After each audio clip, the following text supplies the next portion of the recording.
All right, my man. State your name and let them know you on Nicovelli TV.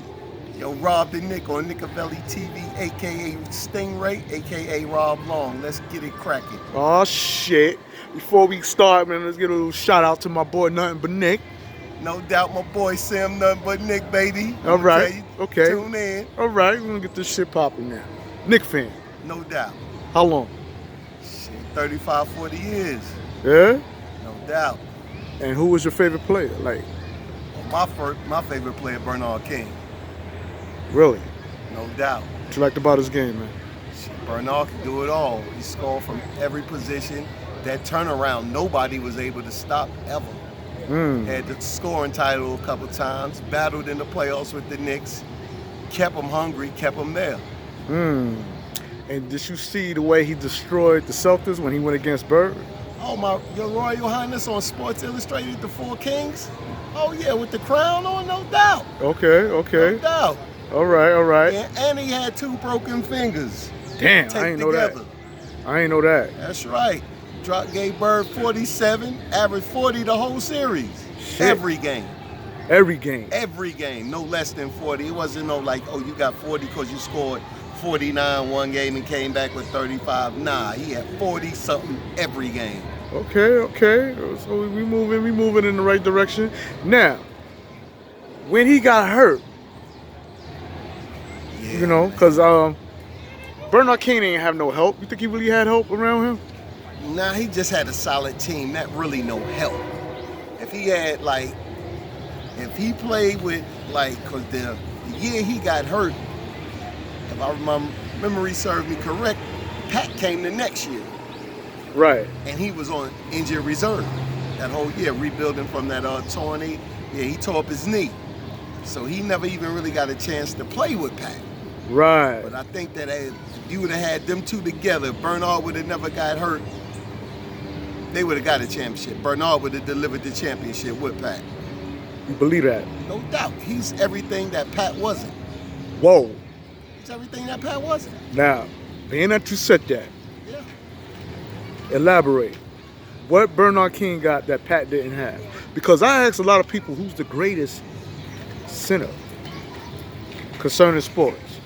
They say Pat Ewing. And I know that Bernard King didn't play the center position now. But when you say he's everything that Pat isn't, Yeah. you got to explain that to me, man. Heart, determination, the no-will attitude. That when he touched the ball, no matter what time it was on the clock, down the clutch, it's going in. He was and free throws at the line. He wasn't gonna miss. Well, Pat was a great free throw, but not in crunch time. Pat would give it away in crunch time. He'd give you one. It'd be a 2-point game, 1-point game. Pat would give you one, miss one. Pat was like, if the score was like 90 and 94, Pat gonna put that 2 on maybe the 3-point play. They make you down by 1, but then he'll miss the free throw. That's how Pat was. That was his whole career.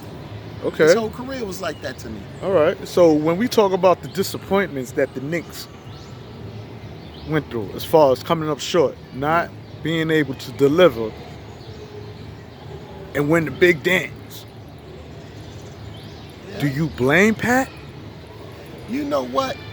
I don't blame Pat because my expectations. Because Pat took us to the finals twice. Nah, the other time he didn't even play. That was Camby and Sprewell and them. Pat got injured. He did something with his wrist. You know what? You're right. But all season before that happened, he contributed to get them Knicks where they was at. Well, let's not count Pat out. Come on, man. I'm not counting him out, but if that season is the way I remember that season, Pat got hurt with about 50 games into the 50 games. They still had 30, and they only came out to be an 8th seed. Is it safe to say that Pat got them to the postseason? No, I wouldn't say that. That trade when they got Sprewell, Houston, and Camby, that's what took them. That's what took them because, like I said, Pat got hurt. Pat didn't even get to play in the playoffs at all. He didn't play in that finals. No. I'm talking about they won enough games due to Pat to get. you know, at the time, yeah. What, Pat played like Yeah. what, like 27 games that season, something like No, that? he probably like I said, he probably got in that 40 and the 50 range. It was probably something about like, 30 and 15, something like that. They was on their way. Okay. But with that team and Pat, they wouldn't have lost 4-1 to the Spurs with Pat there. Okay. He would have had the chance to really try to redeem himself from the previous time. But like I said, he was hurt. They did all they can do. Duncan and Robinson was too much. They was too much. And with Pat, and even at the time of Pat, he was still like the third best center. Then quickly went to the fourth when Shaq came. So, Yeah, Shaq dominated him. Yeah, he couldn't. Pat was on his way out at the time when Shaq and came. then you had Elijah on. Yeah. And then Quick on his feet. Yeah, Pat was nice, but Pat wasn't them. Right. You know what I'm saying? Pat was like, that defensive player from Georgetown. You know what I'm saying? And he always had an attitude, and I think that hindered his play somewhat in New York. Because Pat always had an attitude. Him and John Starks used to bump heads at time too. Yeah, because Pat had that, it's all me until I need you on the court, and most of the time he gonna defer. That's what he did to John Starks. John Starks didn't shoot 1 for 13 for 3 and 3 for 18 for no reason. Pat kept on giving him the ball. Instead of taking control, now everybody can look at it and say, yeah. So would you say that, I'm sorry to cut you off. Go ahead. Yeah, Blackman was on the bench though. But if you look at that game, you would see most of the shots that John Starks missed, Pat was giving him the ball. So he really couldn't complain. He didn't go in a huddle. He didn't tell he didn't even tell Riley you might need to sit him. So you don't think that had something to do with his? You think he was scared to take control of the game? I wouldn't say that he was scared, but he was looking for. Sometimes you might sit and you looking for, try to play that Jordan rule. You let the other team do it, and then at the end you come and then you close out. In that game 7, he probably didn't want to convert all his energy all early, so he started feeding him. Because the game, it wasn't like they got blown out anyway. You know what I'm saying? But he just shot bad. Right. So, I think he was probably waiting for a time that never came. Okay. Moving right along. John Starks. Oh, that's my man. Talk to me about John Starks. Oh, John Starks was like, John Starks was the heart. John Starks had heart. He didn't care about anybody. From packing bags. You had to respect John Starks' story. He was packing bags. Right. And the hunger was there. Yeah, and he showed it. And he dunked on Patrick Ewing. Oh. Well, he tried to during the training camp. Oh. And that's how he got him in game 6. Yeah. Oh yeah. My man got the poster. Pat is in there. I don't care what nobody say. I see a couple of interviews. Well, I didn't even mean to say that. Correction. I meant to say he dunked on Ewing during the training camp. He tried to dunk on Ewing. Oh. John Starks. Oh, yeah. And that's how he made it, even though, so he brought, but now that we on the dunk. Oh, yeah, no doubt. Concerning John Starks and Michael Jordan and Horace Grant. And it was a third person that got posterized. It was sleeping there. I think you could see Ron Harper peeping out the background like. Was Scottie Pippen in that? Was it Scottie Pippen, Horace Grant, and Michael Jordan? Those was the 3 together, but there's a 4th one that you can see in the back. He was like, I'm glad I wasn't there. Okay, now. What do you say to the Chicago Bull haters who's out there talking about, John Starks ain't do nothing to Jordan. Jordan wasn't in. I mean, damn. Hey, look, you know what I tell them? Because my mans in them, some of them, they Chicago Bull fans, I tell them just like this here, man. Out of all of Jordan's greatness, it's 2 things that you got to live down. When AI crossed him, and when John Starks dunked on him. I could throw a third one on there. Who you got, bro? Okay, yeah, I like the grit on your face, man. Because they robbed my man. The dunking contest. Oh, Dominique Wilkins won that. He beat him. If it wasn't for they was in Chicago, but every basketball fan know that. He got him. Jordan know he got him. Jordan even know he got him. Yeah. Yeah, he got the Jordan. dunks was more explosive. But it was in Chicago. That's Right. the only reason why they gave it to Jordan. Everybody, I bet, matter of fact, when I bet my man, he gave me my money back. Because he knew it. He said, nah, I ain't going to take that. That's what he said? He said he ain't going to take it. He gave the money back. He said, nah. Was he a Knicks fan? Huh? Nah, he was a Bulls fan. Oh, okay. He was a Bulls fan. All right. I was a Knicks He was fan. just moving like a Knick. I respect that. Yeah, He respect the Knicks. He liked the Knicks. Okay. Now, moving right along, man. Hubert Davis. Was you a fan of Hubert Davis' game? Hubert Davis out of Carolina, you know what I'm saying? Hubert Davis he's aight. You know what I'm saying? He wasn't no scrub. He was aight. You know what I'm saying? But he wasn't nothing impact. Nothing impact about him. He was just like a good player, good role player. Probably could have been more. You know what I'm saying? But he was aight. You can tell once he left New York, he made his way over. He stayed in the league. He had a couple good years. 3-ball, bro. A little game, somewhat. Yeah, he had a good, but you ain't see him under pressure. You ain't never seen him under pressure with no shots. Under pressure now, look, he a good fourth quarter, good third quarter, fourth quarter. He ain't gonna see you. You ain't around for that. You ain't around for that. I'm sorry. You ain't gonna see it, right? Yeah, We'll come you to ain't that. gonna see him. Trent Tucker was a better shooter than him in clutch. Right. Yeah, Trent Tucker, the reason why they had to change the rules on the clock. Why you say that? Because he hit it with like 1 second left on the clock. And then they start going to them tenths of a seconds after that because it was at the buzzer. But how often did he do that, though? Oh, Trent probably Trent done did that a minute. Trent done it for a couple years. Like, Okay. that every like twice a year you can catch Trent laying down one like that. All right. Like at the end of the clock. He the ones who made him break him down to seconds, to tenths of seconds. That was the Trent Tucker rule. Okay. Yeah, Moving no right doubt. along. All right. Now, I'm going to jump all over the place, man. Cool. We're going to go back Go and forth, ahead. man. I got you. All right. My boy Kris Porzingis, man. A.K.A. the Snake. You follow Nick Avella, you already know Oh, yeah. how I feel about this man. Oh yeah. I feel he did the Knicks dirty. He demanded a trade. Mm-hmm. He let it be known Knicks is the number one option he's out for the Knicks. He'll go all out for the Knicks as long as he's the number one option. Excuse me with that. How you feel about that, man? Well, at the time when he was talking that number one option bullshit, Melo was already gone. I think that he felt salty when Melo left. That's what I think. I think that him and Melo had a little bond ship because, as you know, when they traded Melo, your man exited camp without an interview. I remember that. Yeah, he did the same thing. So when he came back that next year and he was starting off with dropping them 30s, you know what I'm saying? He started feeling himself. Okay. And then when he came back that next year on injury, me personally, he should have kept his mouth shut. Because number one, he wasn't healthy enough to play. So whatever direction the team was going in at that time, it was nothing for him to worry about because he couldn't contribute. Or they didn't have to ride him because he wasn't playing anyway.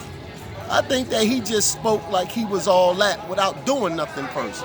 You don't step up in there in that front office like that. And then they had new management. You don't step up in there like that. Demanding. You already put the bug in the air, even though Phil Jackson wasn't shit, but you did disrespect the organization by doing that. Okay, now, you said that KP was feeling salty because his buddy Melo exit out. But I'm hearing, I don't know how true it is, so allegedly I'm hearing or have heard that when Melo was on the Knicks and he had that shoulder injury, that's when Linsanity was popping. Oh, yeah. That was his knee. When Linsanity started popping, that was his knee. Oh, it was his knee? Yeah, he had a sore knee and he sat out a couple days. And then Linsanity went up against your man, the Nets dude, and he torched him. And he went to Boston. He torched Williams, the guard. Okay. He was the first one that started Linsanity. Right. It happened on his watch. I think, he torched him.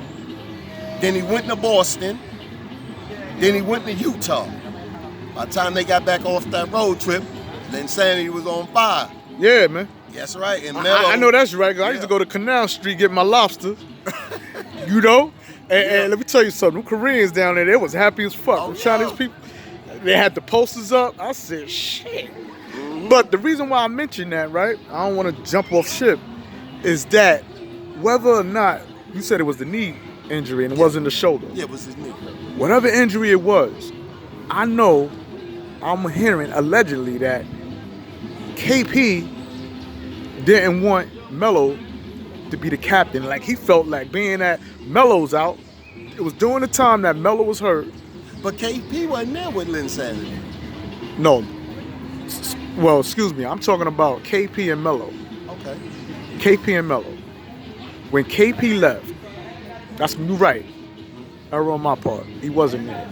But when KP came and Melo was hurt, I believe then that's when the shoulder injury. Yeah, he was Yeah, having I got shoulder confused. issues with KP. Yeah, no doubt. Now, when Melo came back, I heard KP had a problem with that. He wanted to be the captain. That friendship shit was dead as thinking there, man. I don't know how true it is. You know, I can't. But I heard that he was not looking forward to Melo being that go-to man on the team, man. Well, at that time, that was like pretty much when they started that shoulder because that was like what, KP's first year? Okay. Yeah, that was his first year. So he fresh off of just getting booed at the Garden. So I don't see him going there. Not in that first year. You know what I'm saying? He started making a name for himself after about 20 games in. And he got besides himself. You know, man. yeah, I feel as though, that's what happened to him. He got beside himself because even when they drafted him, which everybody gives Phil Jackson credit for drafting him, Phil Jackson did not draft Kristaps Porzingis. Steve Mills put it in his ear because if you remember the interview that Phil Jackson gave on Kristaps, he was saying, he's got a Sean Bradley skill set. That's all you gave him? Man, come on, you was falling asleep in practice, man. You let them make that decision. Steve Mills made that decision on Kristaps. He didn't have nothing to do with it. But yet, they're gonna try to give him credit. That's one other thing that I'm glad that he's out of New York anyway. Because any type of thing that New York did, they was gonna try to give Phil Jackson credit, and he don't deserve shit. He don't deserve shit. All he did was tear down the team. And I'm not. And brought in a guard that averages 5 points a fucking game. Officer Frank Ntilikina. Oh, Officer He came Frank. in, under Phil Jackson. Yeah, but Under see, Phil Jackson, we could have been got Dennis Smith Jr. you And we know just what? now acquiring him now. Let's jump the guards, man. Okay, yeah. What we gonna do with this Frank Ntilikina, man? I mean, we can't front on his defensive game, man. That's right. His defensive game is off the chart. Should we have him in the second tier, second unit, and let Dennis Smith Jr. be the point guard of the Knicks? I think what the Knicks need to do with Officer Frankie is this. They need to just re-sign him on that $4 million, pick up his option for that. I think they're giving him $5 million. Yeah, give him $4 or $5 million, and make him, let him watch some more. Because he has certain things going on. Right? Yeah, he has that defense, man, you just can't just toss that away. So you say give him some time. Give him some time. He 20. Dennis Smith Jr., me personally, I don't think that he gonna pan out anyway because I think that Dennis Smith Jr. is a 2 disguised as a 1. Because his court awareness is not there for a point. He can get to the back. He can do everything on his own. You know what I'm saying? But when he has to incorporate the rest of a team, that's where he has problems at. He has what I used to call that Marbury syndrome. It's like, I'm going to score first, but then when I can't score, I'm going to pass it. Officer Frankie got a whole better basketball IQ than he has. You telling Nicovelli that Officer Frankie IQ is higher than Dennis Smith Jr. Oh, yes. Then why it don't show on the court? Oh, it does show on the court. But it doesn't show on the offensive side. It shows in pinpoint passing. It shows on the defense. It shows that he knows where players is at. He doesn't turn the ball over. He doesn't go to the backless recklessly and lose it.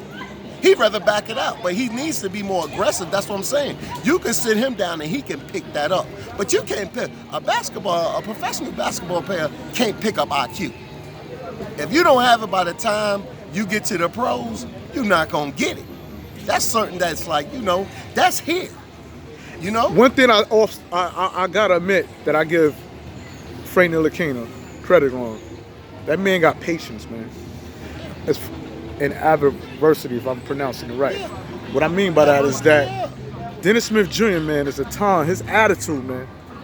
He'll turn on you any minute. That's what I'm kind of concerned with. Like, what the trial that Frank Ntilikina been going through, as far as getting right, being exposed, having New Yorkers, including myself, I'm one of them. We don't like something, we critique. New Yorkers is the biggest critiques, and he's sticking with it. He haven't given up. See what he did in France, right? Yeah, with Kemba Walker, man. Oh man, but look, that ain't But the is first he time gonna he do got Kemba. That's not the first time he got Kemba. He got Kemba in Charlotte. And I tell you just like this, I think Officer Kemba, Frankie locked in Kemba Walker there. man, and he got Kyrie Irving too. There's a couple of them that been to jail because of him. There's a couple that been locked up. But when he got, and this is how it showed so much in Charlotte, he locked him up the whole game. In the game, one-on-one, the whole game. In the game went into overtime, Officer Frankie fouled out. Kimba went ballistics and Charlotte won. I was there. I seen it. I got the footage. Okay. I got the footage. I was there. I was like, yo. Okay. And then he went to Boston. He got Kyrie too. All right. All the time. Yo, and seeing you need that because you can't have them guards that you're battling back and forth and y'all both getting 30.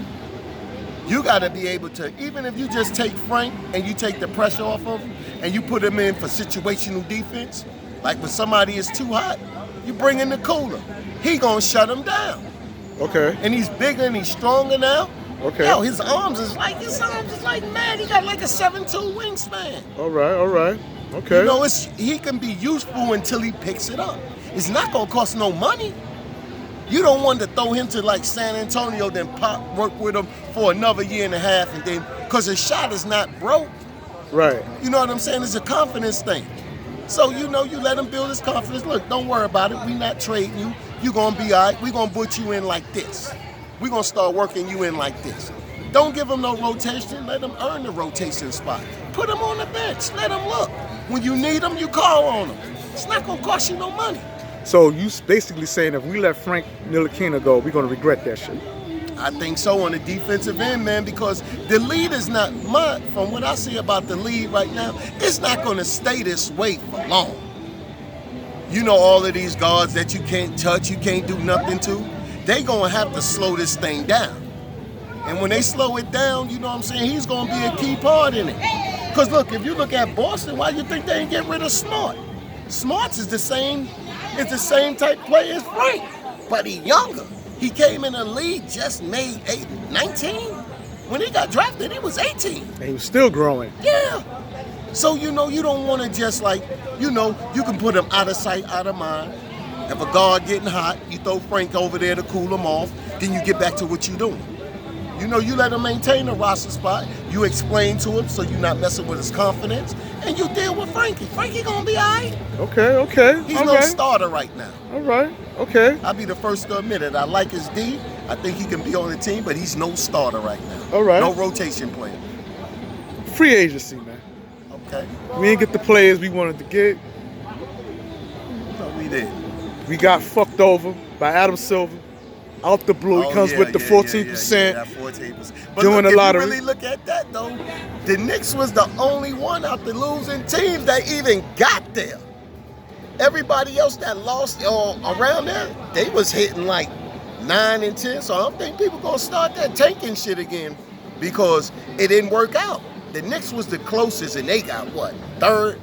They got the third pick. And R.J. Barrett. That's right. And then the next one, the next Phoenix, what they got? The 7th. They was the second one. They got the 7th pick. Now, how you feel about R.J. Barrett being on the roster? He's already talking smack, talking how he want to posterize Kris Porzingis. Well, that was a trick. That was a trick question the way that they gave him that one. He didn't just put it out there like that. What he said was, He said, there's somebody that I do want to get, but I'm not going to mention. That's what he said. But he said, okay, well, Kris that. So he threw that out there, but I think it's somebody else he want to get. I think he want to get his man. Zion wins, right? I think he want to get his man, yeah. I think Okay. Now, do you think R.J. Barrett was a better pick than Zion? Or do you think Zion was overhyped? Man, the kid's busting out his shoe. You know He's 280-something pounds. You know what? Down in Carolina, you know, he played at Spartanburg, so he played in the area. He came up and he played Carolina Data School. Yo, dude is, you know what? The thing about him that I noticed, man, he can pass. Right. And he plays deep. And he can move. Who we talking about? We talking about Zion. It's things about Zion like as a passer that we gonna see in the NBA. I'm telling you, he got a skill set that's like, it's well, I don't like, see him being in the league with all that weight. No more than 10 years, man. I tell you like this here, Barkley came in at 330 round, mound, and rebound, but when he got in playing shape, he played at 260. I'm seeing once he get the nutrition and all of that NBA stuff going, because he got a love for the game. So I don't think that he's just going to get fat off the land and just go out there and be out of order. But if he just keep dunking and that's all he got, there's a post game, and he ain't got no outside shooting. Hey, look, hey, he got a little I think the Knicks piece. dodged the bullet, what I'm trying to say. Hey, man. look, he got a little tray piece now. But look, just like they say, I ain't mad that we got him. I'm not mad that we got Barrett, because Barrett showed, but Barrett got to pick up on them free throws and them clutch games. He got to pick up in the clutch. Yeah. Because in Duke, you know, Duke is like, you know, that's center to where we at. Duke and Carolina, see all their games. And he missed a lot of free throws down the stretch. Now, if you want to be that guy, you want to be that dude, you got to hit those shots. But I think, again, he going to be a better point guard than a two. R.J. Barrett? Yeah, he'll be a better, yeah. Than a shooting guard? He'll be a better point. Now, do you think him and power forward Kevin Knox can coexist? Kevin Knox can't play no power forward. He's small forward, right? Yeah, he got to be a 3. Yeah, they can coexist. Yeah, most definitely. Because Randall gonna be the 4. You know what I'm saying? But yeah, they can coexist. I don't see no problems with them playing. Because one is more outside, and your man, his game is coming together. I'm gonna really pay attention to Knox this year, because this is his telltale right now. Because they let you pretty much in your rookie year do what you wanted. You know, they didn't even give Frank the leash that they gave him. Right. He was able to shoot when he wanted to and all this. He got to bring up that percentage. He got to take better shots. So, you know, it's like, okay, now let's see, can you hit some shots? Okay. So, you know, we got to check. You got to pay close attention to him to see what you want to do with him. All right. You know what I'm saying? Oh, shout out to the entertainer, too, by the way. Yeah, the entertainer. Yeah, that's my man. Now, we're going to keep this going, man. I want to talk about Twitter fingers. So emotional. Mr. Kevin Durant. This man didn't come to the New York Knicks. Some say Dolan is the reason why. Man, I got to back Dolan up on this one. We always crying over New York Knicks signing broken down has-been players. Yeah. Nicovelli definitely wanted Kevin Durant to come to the Big Apple. He didn't come to the Broadway show. He went off Broadway and went to Brooklyn. Yep. Nicovelli was out in Brooklyn just the other day. Yeah. There's more Knick fans out there than there are Net fans. They can't have the city. You know? Tripping. Yeah, Do you think Kevin Durant is going to be an impact with the New Jersey Nets? In 2 years, like I say, he's not going to play. He probably not going to play this year. When he come back, he going to be Bro, like, save yourself a trip and just say, hells no. nah, he ain't going to be, you know what? If you really look at it like this here, Durant is not no mad dunker that's exploding to the basket. Right. You know, he one step off the dribble, pull up, drain. If you play him too close, he going to go behind you. And if there's a defender there, he going to pull up.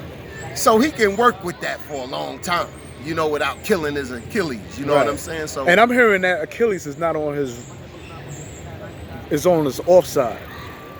The injury took place. So that might give him a little, I don't know, man. He going to be out. But you know what? It's still going to come down to he wasn't built to be a Knick. Because number one, you would have never let Kyrie take the lead to determine where you was going if you was built like that. You know what I'm saying? He built for Brooklyn. And I don't think nothing coming out of Brooklyn because he there. And they moving like the Nets. The Knicks was moving, signing broken down players. Yeah, let them get the. Now look, they should have learned because when they got Deron Williams, he broke down on them. They gave him $87 million. Boy, that was probably the worst contract, but that was under the old regime. And then from what I'm hearing, then you got Kyrie. He limpy-gimpy anyway. And he's another emotional player. He want to be the man on the team. Yeah. I mean, you seen what he did to Boston? Not a damn thing. To all you Boston fans out there, my man Tatum took over the shit. They said good riddance. And see, when he got back, his problem was he was coming back with the Debo style. Yeah, I'm back. Hey, look, you remember it was a scene in Above the Rim when they was getting ready to play that last game, and when Tupac brother came in there and the dude was pulling on his ankles and said, yo, y'all take the back. I got this. Yeah. That's how he come in the game. But them young boys wasn't having it. They said, man, we went there without, and he didn't respect that. So I think more than likely it was his fault to me because he didn't respect the accomplishments of that team without him. He thought that he could come back, fit in, do what he want to do, and then they were supposed to fall back. But they was like, nah, they was hungry. Right. They said, nah, you got to get in when you fit in. Right. You coming with that rah-rah, we ain't trying to have that. And that's why their season fell apart. Okay, now talk to me about my boy, Mr. Block Party. All you can eat. Don't come in here with no bullshit. Oh, man, Mitchell Robinson. Money Mitch. Money Mitch. Oh, yeah, Money Mitch came out of nowhere on him. He surprised that ass on him. Yeah. He come up with that, throw it in. Straight out of high school, man. No college. Took a year He ain't off. crack open the textbook. Look, he just went that's straight right. in, man. He said, yeah, give me that paper. That Yeah. paper me. Give me that. Yeah. Yeah. Oh, Mitch, hey, yo, Mitch going Blocking shots from the three-point line. Yo, Mitch is going to change the game. Do you think he could be that franchise center for the New York Knicks? You know what? He's going to bring something to the NBA that the NBA ain't never seen. And you just said it. A center that can close out on three-point shots. And ain't no center running around doing that. Jordan ain't done that. He was handling big men shooting the three. He can close out on the guards. You know, that's a special talent. And when they see it in its development, when it gets developed, every team is going to be looking for something like that because you're going to start killing teams' three-point percentage because you got a guard that can come out there. You ain't no more beating the screen, you slipping off the screen, coming off a pick, firing a three. Oh, no. That's getting tossed. Right. People going to have to change the way they shoot the three when he get really acclimated and they really incorporate that into the defense. And he got to work on not catching these fouls. Yeah, you know, that's year one. That's going to come. Yeah. Because the thing is with them young players when they come in, it's not like the experience of the league. It's that you don't know these players. Once you come around the league a couple of times, you start knowing tendencies, what these players are doing. You know what I'm saying?